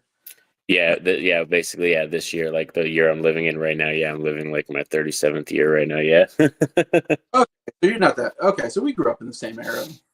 Yeah. Okay, I don't know why I was thinking you were younger, but because most everybody I talk to is younger than me. Um, okay, so yeah, I get how you feel, yeah, because I'm 41. Yeah. Yeah, it probably doesn't work as well as it does when you're in 20s, and Oh yeah, yeah, definitely. Like, yeah, when I kneel down, I have to be careful what I do with my knees because yeah, yeah, yeah. Some of those days are gone. Like playing basketball, people are like, "Hey, you want to play?" And I'm like, "No." like no. After I take ibuprofen and I warm up for 30 minutes and shit. No, it's like I can run up and down the court maybe one or twice, and then I'm tired. I'm out. like I can't run around. I can shoot all day. I just can't run around and play yeah, defense. No, anymore like I used to when I was younger. But yeah, uh, like it says, I have more guy friends than girlfriends. Girls are trauma. Guys are easier to get along with. I think so. We're pretty simple minded. I think as guys. yeah. We're easy to confuse and simple-minded, and people love us. Yeah, I agree. Knees and backs. Yeah, after about 30. Yeah, I remember because I've turned 40 too, but I remember turning 30 and all of a sudden you wake up in the morning, you're like, why is my back hurting? Like, I don't get it. Like, Yeah, I call those sleep injuries. Yeah, randomly because like you fall asleep and nothing hurt before you fell yeah, asleep, but then when you wake up, you're like, everything hurts. You're like, what the yeah, why is my back hurting? Yeah, fuck? you definitely feel it by the time you get to 30. And then more when you get to 40. That's why I can't imagine what Jeff Hardy must feel like, man. Jeff, it must feel like shit. He must feel like crap. Like 'cause that dude throws himself off of 20-foot ladders like every other day. Like I can't imagine what his back feels like. Oh, yeah. Mick Foley, I bet, can just barely walk around Yeah. because he's like probably this, I don't know, he's like 50s or 60s probably by now. But Yeah, yeah, he does a lot of touring though, where he talks his books. He does book tours, and then he does that thing kind of like Undertaker, where he'll just go to like comedy clubs, but talk about his life and his experiences and stuff. right. Yeah. Yeah, I remember. What was it, Jeff Foxworthy? He said like, guys, we just think about like three things or something like that. It's like, uh, I forget now what it is, but it's like one of them is like, I want to drink a beer and I want to see something naked. It's like two of them, and it's like, it's Oh, is that the Blue Collar Comedy Tour? Was that from the Blue Collar Comedy Tour, right? it's from one of his stand-ups. Yeah, Jeff Foxworthy is Okay. like I forget what it was, but I forget the first. I know the second one was I want to drink a beer, and the third one is I want to see something naked. And it's like, yeah, I just think about it. Yeah. All right, number 19. What is your number one? What's number one on your bucket list of things to do before you die? Oof, wow. Um, Damn, that's a good one. I'm like, there's a lot of stuff I want to do, yeah, before I die. I'm like, dang, probably, yeah, probably number one, to be honest, is probably I want to make at least one independent movie. Like, I want to at least one, you know what I mean? It doesn't have to be successful. It doesn't have to make me a household name or anything, but I would love to be able to leave this earth and be like, I at least made one, movie. That'd be kind of cool. I don't even know how you do that. That's the thing. Like, how do you even begin to do something like that? Yeah, I know for a fact I would just do it independently just because I don't like the involvement of big production companies and stuff like that. Like my wife and I were talking about buying property up north in New Mexico, and it's just open land and stuff like that. So we would be able to build on it and everything. We would just have to get a permit. So I was thinking about actually buying that land, and then we would just build like a studio on it and build it so that way we would be able to just make rooms and make stuff inside of it and shoot stuff. It was up kind of like not towards almost towards Colorado, but up north New Mexico. We were looking at property up there. Okay. Wow. That'd be something. I mean, that's quite a, yeah, like I said, that seems like, man, I would even We'll know. just start Norin's production company. I don't know if I would be able to use Norin Radd in '89 though, but like Norin and or Robert and his wife's company kind of thing, some kind of R&T Productions. Yeah. I mean, like, you talk to Mike from Did You See That? I think he's interested in that kind of stuff. He definitely likes to write. He writes a lot. Then Ryan Swells from Not Your Normal Geek. He makes a lot of short films. So, Nice. uh, so there's some people in the YouTube community, yeah, kind of like you. They like to do that kind of stuff. Like I said, that would be awesome. I just wouldn't know where to start, and it'd be like I'd get overwhelmed pretty quickly. I'd be like, they told me up, and I'd be like, forget it. Like that's too much for me. Like, Yeah. I'd imagine you have to be pretty passionate about it to do something like that. Yeah, that's why it's like something that like we've been talking about for a minute, but like we want to be, we want to have our set ground of what we're doing and a plan and stuff like that. So yeah, me and my wife, it's been something we've been talking about for like the last few months, you know what I mean? And looking at different places, checking out different locations and stuff, kind of just feeling out the vibe. So, so do you like to write, or or do you have a lot of ideas of like stuff you like to I have a do? lot of ideas, yeah, and I want to write, and then I have it's a buddy of mine from Voices from the Mausoleum, Tasha. She's a buddy of ours that works over there, kind of, and does a lot of stuff for Voices from the Mausoleum. She proofreads and edits for a job and stuff like that.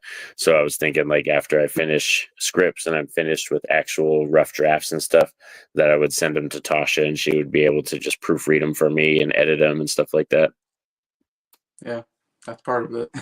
Yeah, that's what's cool about the YouTube thing is you kind of make Yeah. connections and you meet people and stuff, and then even Mike, I'm pretty sure Mike would be down to act and stuff. Be like, dude, Oh, I'll fly you out here to New Mexico and yeah. hold you up for a week.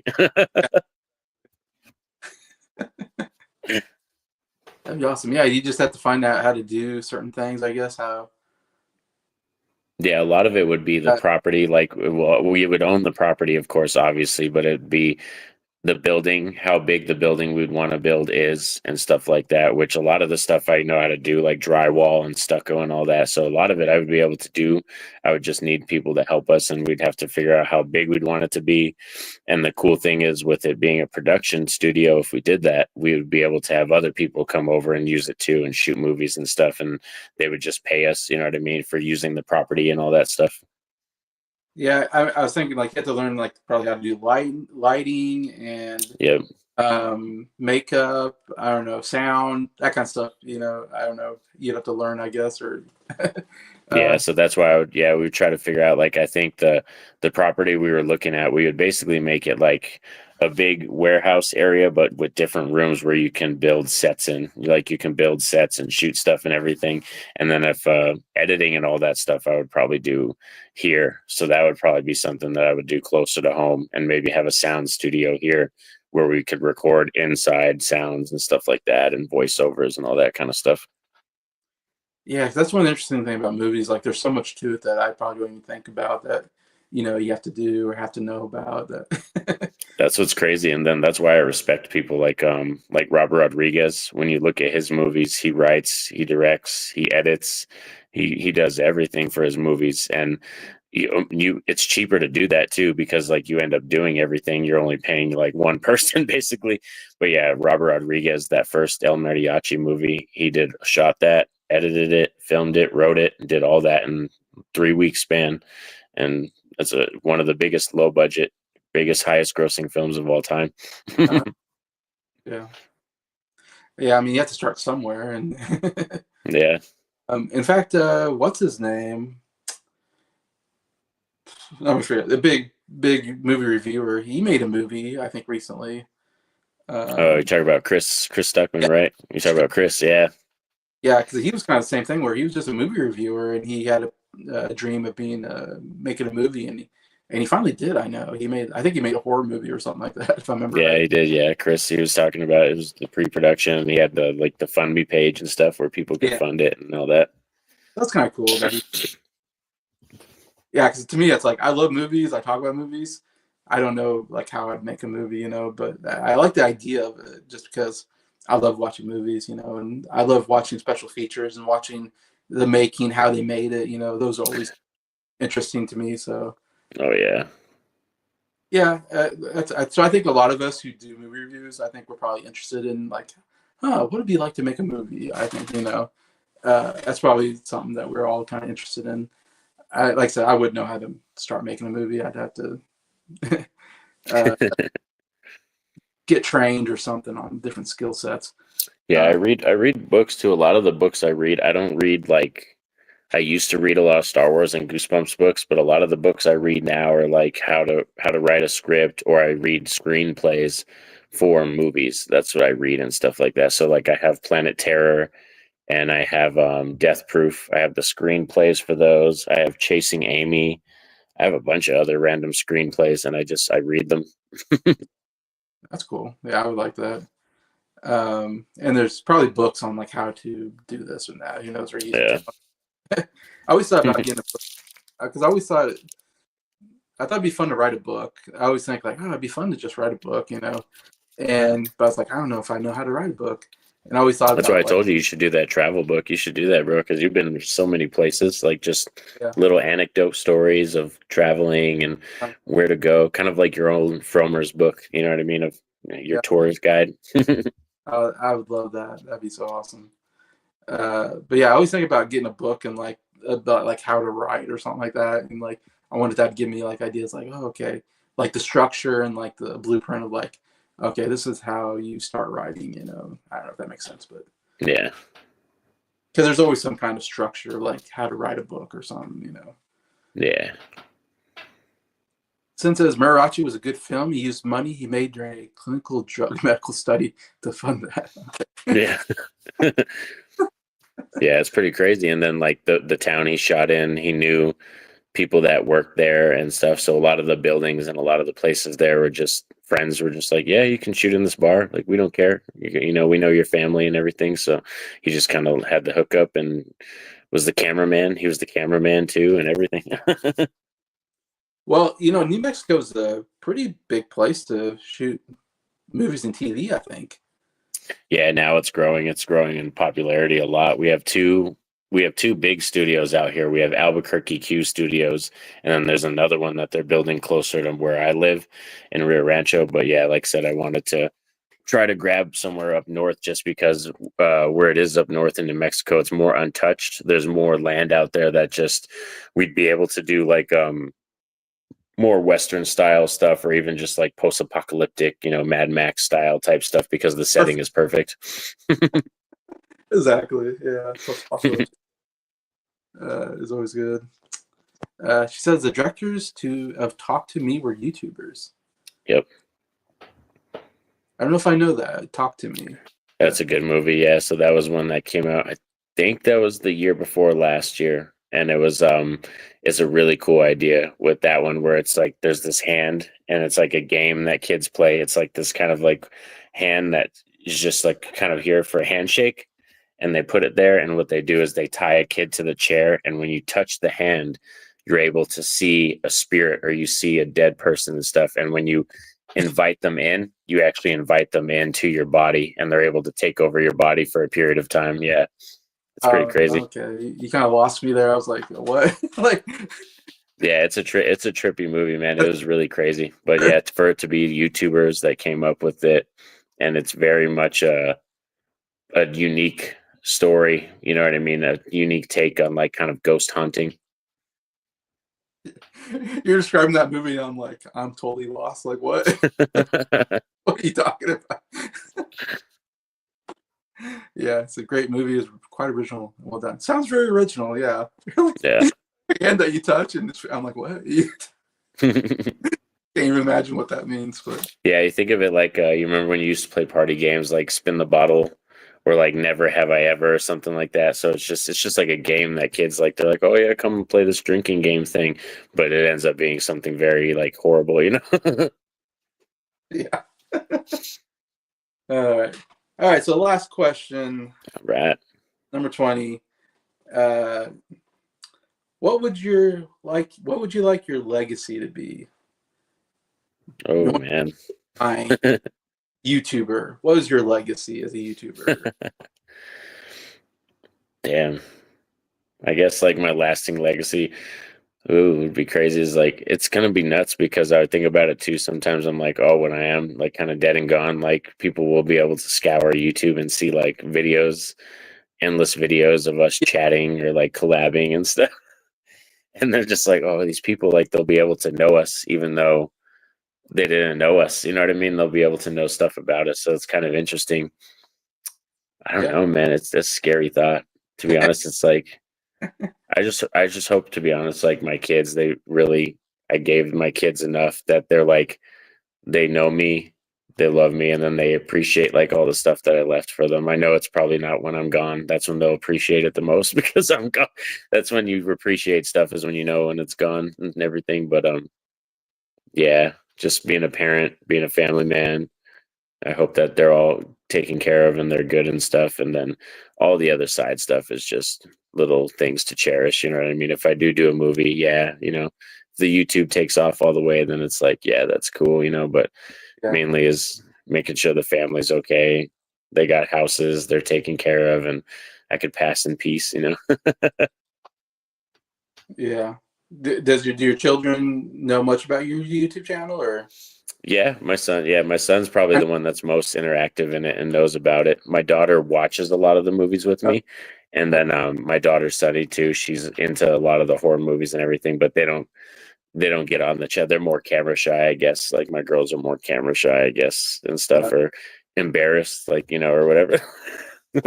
Easily embarrassed. I've seen your son Maverick a couple times, on the channel. Yeah, Maverick's open as hell. Yeah, he's not embarrassed about anything. He's just like, yeah, like let's be real, let's be open.